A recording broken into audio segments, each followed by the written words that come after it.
My name's Yuri Kai and I made this ghost game. My goal is to make a ghost game. My design is to make a ghost game where you enter 1, 2, or 3, which stands for doors. I use Python for coding. I use while through loops, if statements, and print. I tested it about 10 times. My problem is that it will always show no ghost.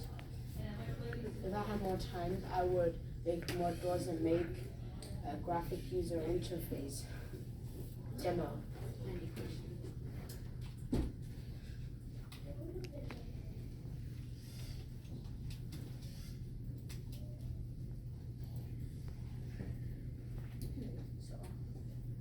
So it allows me to choose 1, 2, or 3, which stands for doors. So if I put 1, it says ghost, so my score is 0. You want to run it again? Yeah. So how much it counts how much doors you went through with no ghost in it. So.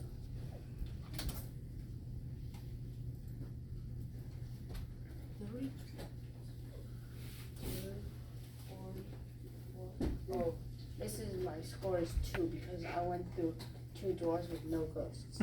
Any question? Please give him a round of applause.